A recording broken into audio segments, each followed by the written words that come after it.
So, ay, hello mga naka-naka. Hindi. Ang sama ng pakiramdam dahil nagkasakit. Oh my God. At hindi pa magaling. Pero ngayon ay magluluto na. Ang dami kasing alam. Wala ba kayong idea kung anong iluluto ko? Ang iluluto ko ay tarub. Eh, hindi ka magluluto nun.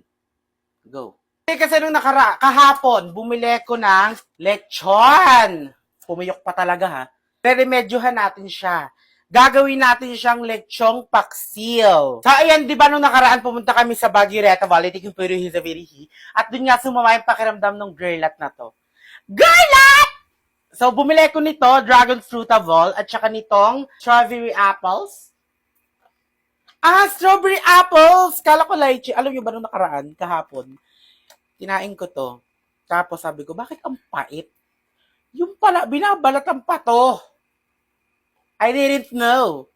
I didn't know. Go. So, bala ko siyang i-video ng separate. Separate! Hindi, ng bukod na video, malamang. Ano ba yung separate? Separate kasi yun. Hindi ka na naman nag-iisip. Bakit yun nananakit? Wait mo, may racket. OA.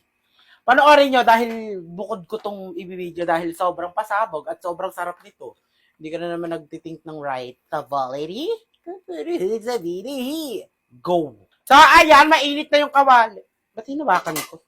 Ilalagyan na natin yung mantika.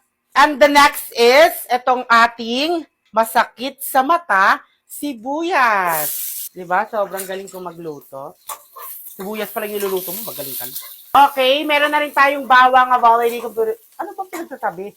Pwede namang sabihin bawang. Meron tayong bawang. Meron tayong sibuyas. Ang dami-dami pang effect. Leche by Stella. Okay, after nito, eto ha, chef kasi talaga. Hindi ka chef. Ano ka? Cookies. Hindi din. Hindi kasi, kwento ko lang, nung nag-aaral pa ako, nag-cookery ako. Cookery labo. Okay, ilagay na natin tong bawang.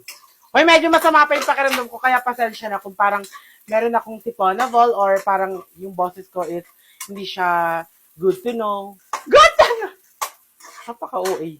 Pag ganito sa quality na, yung inyong sibuyas at bawang, ilalagay na natin yung ating lighter na mahaba. Lechona! Okay, diyan ka na. Ilalagyan na natin siya ng konting toyo. Okay, ilalagyan na natin siya ng konting suka. Okay, para naman sobrang nuot na nuot yung lasa niya. Konti parang halos ilahat mo na! Sorry. Lagyan na natin si Frenny Reta Quality. Yan. Suminta. Dalawa, para mas masarap. Mas masarap kasi di ba pag maanghang talaga at may spice ang iyong niluluto. Talaga naman na parang sisipain ka niya pabalik sa inyong mga di ka magiging ganyan. Go. Lagyan natin ng konting tubig. Ganito lang ha. Inaantay ko lang yung Mang Tomas kasi Mang Tomas na lang yung kulang. Malamang paano to magiging lechong paksiw kung walang Mang Tomas? Huwag mo kung sinasagot-sagot.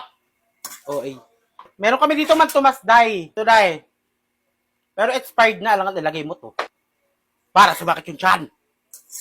Napaka-OA mo talaga self. Go to your room! Baka sabihin na nila totoo to. Leche. So, eto na. Dalawa ilalagay. Baka naman Mang Tomas. Charis. Okay, dalawa ilalagay ko.